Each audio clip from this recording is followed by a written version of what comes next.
poderosa, eu sou o DS, seu apresentador poderoso. E no vídeo de hoje vocês vão descobrir por que aquele meu vídeo sobre a volta da pirataria fez e está fazendo sucesso até hoje. Se você ainda não viu, eu vou deixar aqui no card pra você, mas aí você só assiste no final desse vídeo aqui, ok? Não para esse vídeo aqui no meio, não. Quando eu falei que os sites piratas estão fazendo melhor que o Crunchyroll, a seção de comentários virou uma guerra, digna da Guerra Ninja, sei lá. Teve gente concordando que a experiência pirata é superior, teve gente defendendo que pagar e apoiar a indústria é importante, que nem é tão caro assim. Teve quem trouxe umas paradas até que me fizeram pensar e daí eu decidi fazer esse vídeo. Mas pera, a coisa é bem mais complexa do que eu imaginava. E olha só, eu falei sobre a fusão desastrosa da Funimation, sobre players melhores, catálogos maiores, etc. Mas vocês trouxeram 4 polêmicas que vão muito além disso. Paradas que explicam de uma vez por todas por que a Crunchyroll é tão amada e odiada e é essa empresa tão controversa que uns gostam e outros não. Então, prepara, porque hoje eu vou mostrar as 4 maiores polêmicas documentadas que vocês trouxeram nos comentários. E, cara, algumas dessas informações são mais chocantes do que os plot twist louco de Death Note. Por isso, relaxa aí que aqui não tem achismo ou teoria da conspiração. Só fato, inclusive eu vou deixar as fontes aí pra vocês na descrição, porque depois desse vídeo eu tenho certeza que vocês vão entender de uma vez por todas que esse debate sobre pirataria, stream legalizado, tá longe de ser algo preto no branco, certo? Pessoal, quantos de vocês sabiam que o Crunchyroll começou como um site de fansubs não licenciados, vulgo piratão? A história começou em 2005 com 4 engenheiros universitários da Califórnia. A Crunchyroll era um projeto paralelo lá naquela época e em 2006, quando o site foi ao ar, funcionava como um site alimentado por usuários, como se fosse um grande YouTube de animes. Os fãs podiam subir animes legendados lá, tá ligado? Pirata, claro. Eles realmente começaram como um serviço de streaming ilegal, gente. Ilegal e com fins lucrativos, que é mais louco. Depois, por volta de 2008, uma empresa investiu um pouco mais de 4 milhões na empresa e eles começaram a licenciar as coisas adequadamente. A primeira grande mudança aconteceu quando receberam esse investimento pesado ali em torno de 2008.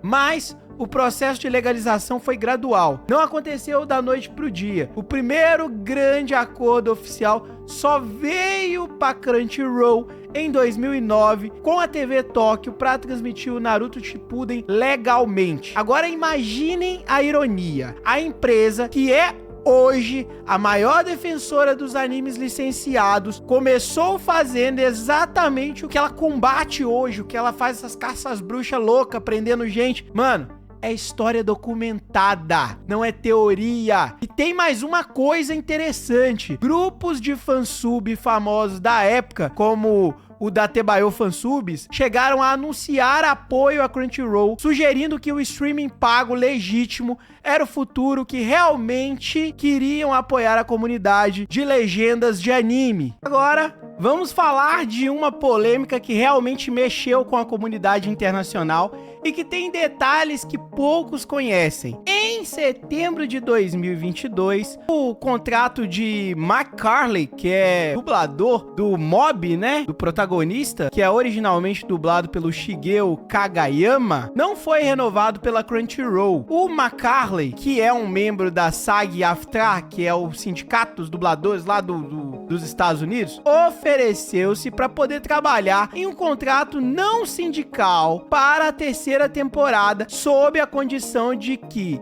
a Crunchyroll se reunisse com o sindicato dos dubladores, né? E daí, o McCarley disse ao Kotaku que a Crunchyroll inicialmente entrou em contato com ele em 8 de setembro para perguntar sobre sua disponibilidade. Foi deixado abundantemente claro para mim que no caso da terceira temporada de Mob Psycho 100, a Crunchyroll não vai produzir esse show em contrato com o sindicato dos dubladores, disse o McCarley. O mais impressionante disso tudo é que o Kyle McCarley não estava sendo inflexível. Ele até se ofereceu para trabalhar fora do sindicato, mas com uma condição simples, que a Crunchyroll ao menos se reunissem com o sindicato para discutir possibilidades futuras. A empresa recusou até mesmo essa reunião. Com apenas algumas semanas restantes até a estreia do Simulcast, de 5 de outubro da nova temporada aí, que tava vindo naquela época,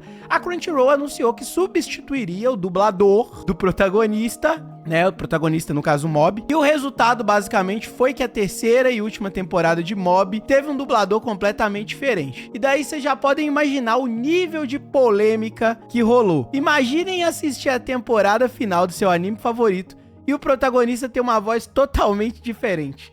Os mais velhos aí vão se lembrar de Sakura, Card Captors, com Sailor Moon, a treta que deu quando inverteram as dubladoras. Mas a coisa ela não parou por aí. Também teve o caso do Jujutsu Kaisen. No filme Jujutsu Kaisen Zero, alguns dubladores revelaram publicamente ter recebido cerca de $150 pelo trabalho. O filme arrecadou mais de 174 milhões de dólares mundialmente. E segundo dados do Box Office Mojo, né, eu tenho até que fazer as contas aqui rapidinho pra vocês, mas são 174 milhões dividido pelo número de dubladores principais. É uma diferença absurda entre o que esse filme faturou, que os profissionais que deram vida a esse negócio receberam. Mano, $150, pelo amor de Deus, gente. Agora vem uma polêmica que poucos conhecem, mas que é bem séria e envolve algo muito pessoal.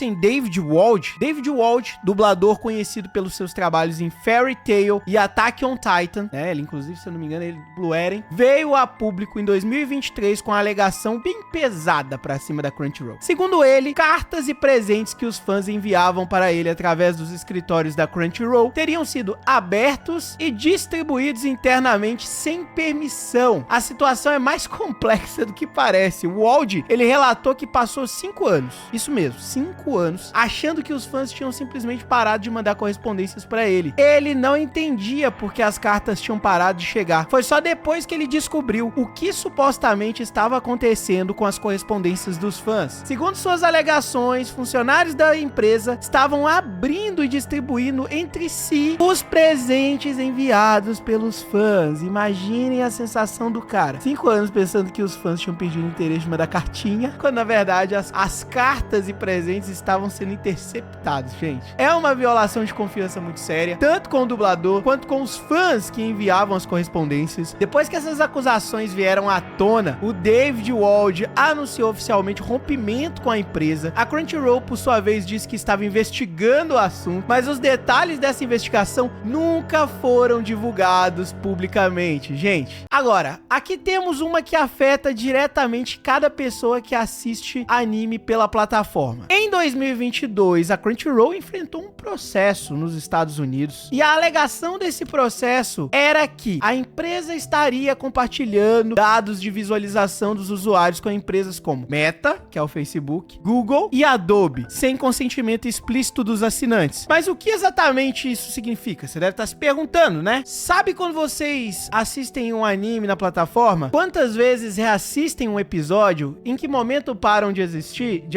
Segundo o processo, todas essas informações estavam sendo compartilhadas com empresas terceiras. O processo alegava que a Crunchyroll estava violando leis de privacidade ao compartilhar esses dados comportamentais sem o consentimento adequado dos usuários. Não é só sobre o que vocês assistem, é sobre como vocês assistem. O resultado foi um acordo de 16 milhões de dólares para poder encerrar o caso. Os usuários elegíveis que se inscreveram na época para receber a compensação puderam receber cerca de $30 cada um. Agora, é importante dizer que fazer um acordo não significa admitir culpa. É uma prática comum entre empresas para evitar batalhas judiciais longas e custosas. Mas o caso levantou questões importantes sobre como os dados dos usuários estavam sendo gerenciados e compartilhados pela empresa. A questão é: quantos de vocês sabiam que seus hábitos de visualização de anime poderiam estar sendo compartilhados com outras empresas? É algo que afeta a privacidade de milhões de usuários do Crunchyroll ao redor do mundo. Agora vamos falar sobre um contexto mais amplo de tudo isso.